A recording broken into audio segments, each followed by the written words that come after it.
나타나는 몇 가지 현상들이 있어요. 나타나는 몇 가지 현상들.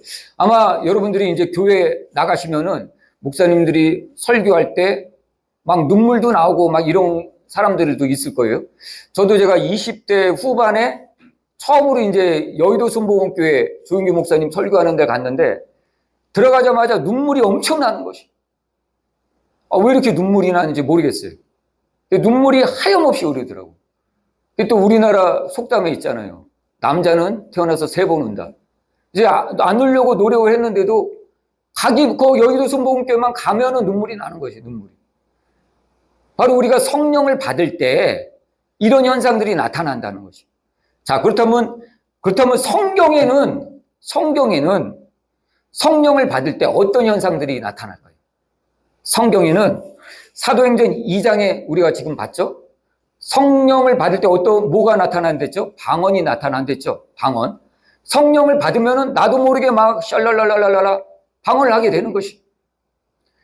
또한 사도행전 4장에는 베드로가 어부였죠. 베드로는 어부였어요. 그래서 배운 것도 없어. 그런데 베드로가 성령 받으니까 설교를 유창하게 하는 것이. 그 제사장들, 목사님들 앞에 가서 배운 거 없던 베드로가 설교를 엄청 해버리는 것이. 그러니까 이 제사장들도 할 말이 없는 것이. 성경의 사도행전 4장에 보면 어떻게 기록하고 있죠? 이 사람이 학문 없는 사람인 줄 알았는데 도대체 이 자가 어떻게 이렇게 말을 하냐? 깜짝 놀란 것이. 그리고 또한 사도행전 7장에도 스데반 집사가 설교를 하니까 난리가 났었죠. 그 스데반 집사가 성령이 충만하니까 뭘 받죠? 순교에도 두려움이 없었어요. 그리고 성령이 충만하니까 스데반 집사가 하늘이 열리고 영안이 열려버렸어요. 성령이 충만하니까 예수님께서 하나님 우편에 앉아 서 계신 모습을 영안이 열려서 본 것이. 또한 요한복음 14장에는 또 어떻게 되어 있죠? 성령이 임하면 보혜사, 곧 아버지께서 내 이름으로 보내실 성령, 그가 너희에게 오면 그가 모든 것을 가르치고 생각나게 하리라. 성령께서 그렇게 하신다는 것이. 성령께서 오시면은 뭐 병도 고치고 뭐 기도도 뜨겁게 하고 이런 영상도 나타나지만은 성령께서 오시면은 우리들을 가르치시고 또 우리가 말씀 묵상한 것 여러 가지 것들을 생각나게 하신다는 거예요. 생각나게. 그리고 또한 누가복음 12장에도 이렇게 나와 있죠. 너희가 혹시 공회에 끌려가거나 또는 여러 가지 어려운 상황을 만나게 되면은 걱정하지 말아라. 그때 성령이 너희 입에 할 말을 주시리라 라고 얘기하고 있어요. 그래서 우리가 어떤 어려운 상황에 난처한 상황에 놓이게 된다면은 복음을 전하다가 놓이게 된다면은 걱정하지 말라는 것이. 왜? 성령께서 그 할 말을 주신다라는 얘기. 또한 사도행전 오늘 8장에도 빌립이 성령이 충만하니까 어떻게 됐죠? 빌립이 전도할 때 여러 가지 표적이 일어나고 귀신이 쫓겨나가고 이런 현상들이 나타났다라는 것이. 그리고 또 쭉 넘어가서 사도행전 21장에도 보면 아가보라는 선지자가 바울이 이제 예루살렘 가서 복음을 전하려고 할 때 이 아가보라는 선지자가 예루살렘으로부터 바울에게 와가지고 이런 얘기를 하죠. 자, 이 바울의 끈을 갖고 자기 손에 묶고서 이런 얘기를 하죠. 내가 환상을 보았는데 이 끈의 임자가 이렇게 끌려갈 것이다 라고 환상을 보고 얘기했죠. 네. 이렇듯 성령이 충만할 때 우리가 환상도 보게 된다는 거죠. 또한 사도행전 10장에는 또 어떤 얘기가 있죠? 베드로가 성령이 충만하니까 꿈, 환상을 보고 복음을 따라서 갔다라는 것입니다. 이렇게 성령을 받으면은 이러한 여러 가지 현상들이 나타난다라는 것이. 어떤 사람은 막 손 떨면서 기도할 수도 있고, 어떤 사람은 벙벙벙 뛰면서 기도할 수도 있고, 어떤 사람은 마음이 뜨거워지고, 어떤 사람은 눈물이 막 쏟아져 나오고, 이게 성령 침례의 첫 번째 현상들이라는 것이. 자, 이거를 시작으로 해서 이제 하나님께서 할 말도 가르쳐 주시고 성령께서 또 여러 가지 생각도 주시고 또 복음도 전할 수 있게 되고 또 손을 얹어 기도했는데도 병자가 낫는다라는 것이. 자, 이런 모든 것들이 바로 성령이 우리에게 임재했을 때, 성령을 받았을 때 가능한 일이라는 거예요. 성령을 받지 않고서는 불가능한 일이라는 것이. 그래서 요즘은 보면은 이제 어떤 교단이나 또 목사님들은 또 이렇게 얘기를 하죠. 성령님은 인격적인 분이시다. 인격적인 분이시기 때문에 어떤 이런 막 떨리고 막 넘어지고 이런 것들을 절대 하시지 않는다라고 얘기하는데요. 정말 그럴까요? 성령님은 인격적인 분이시기 때문에 그렇지 않을까요? 자, 성경에는 어떻게 나와 있죠? 성경에도 이런 현상들이 있다라는 것이. 자, 성령님이 인격적이다. 근데 이 말씀을 잘못 해석했다라는 것이. 자, 성령님이 인격적이라는 것은 뭐죠? 인격적이라는 것은 어떤 의미가 있어요? 인격적이다.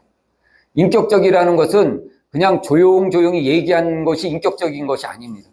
인격적이라는 것은 상대를 보고서 상대와 대화하면서 그에 맞게끔 얘기하는 것이 인격적이라는 것이. 자, 그렇다면 예수님은 인격적이지 않으셔서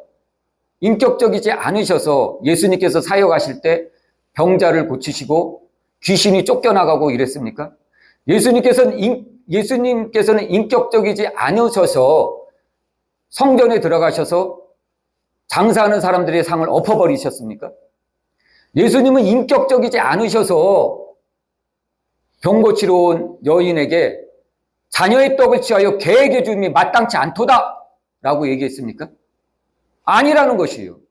생각해 보세요. 자녀의 떡을 취하여 개에게 주하는 것이 마땅치 아니하노라. 제사장에게도 독사의 자식들아 이렇게 얘기했단 말이에요. 이게 얼마나 비인격적인 말입니까? 아마 여러분들이 이 얘기를 들었다고 생각해 보세요. 굉장히 존심 상할까요? 뭐 내가 독사 자식이라고? 뭐 내가 개라고? 그러면 그 당시에 예수님 안에 있던 성령은 비인격적이라서 이런 행동을 했겠습니까? 인격적이라는 걸 우리가 잘못 알고 있는 것이에요. 인격적이라는 것은 무조건 좋게 얘기하는 게 인격적인 게 아니라는 것이. 인격적이라는 것은 상대를 보고 얘기하는 게 인격적인 것이. 상대가 나한테 안 좋게 굴고 더럽게 굴고 나를 모함하려고 하는데 어떻게 좋게만 얘기합니까? 인격적으로 같이 대해야 되는 것입니다.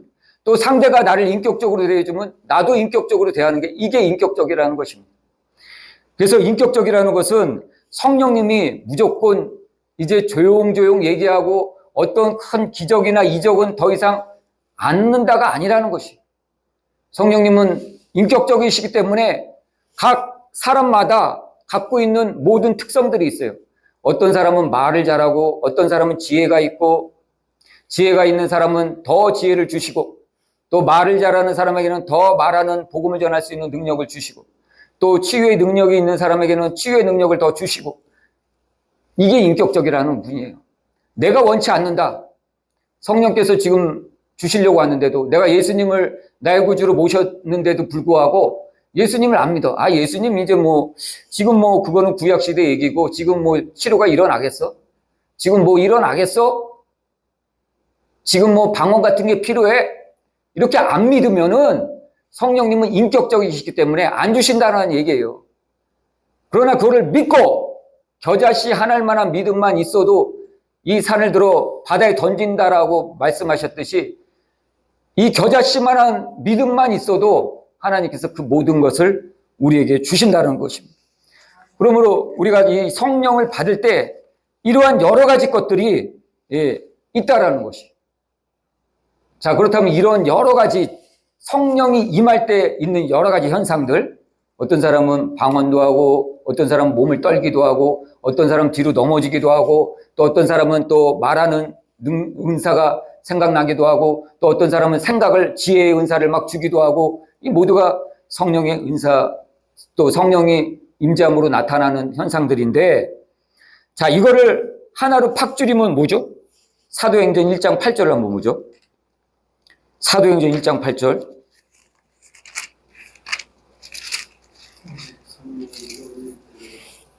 네, 사도행전 1장 8절. 오직 성령이 너에게 임하시면 너희가 권능을 받고 예루살렘과 온 유대와 사마리아와 땅끝까지 이르러 내 증인이 되리라.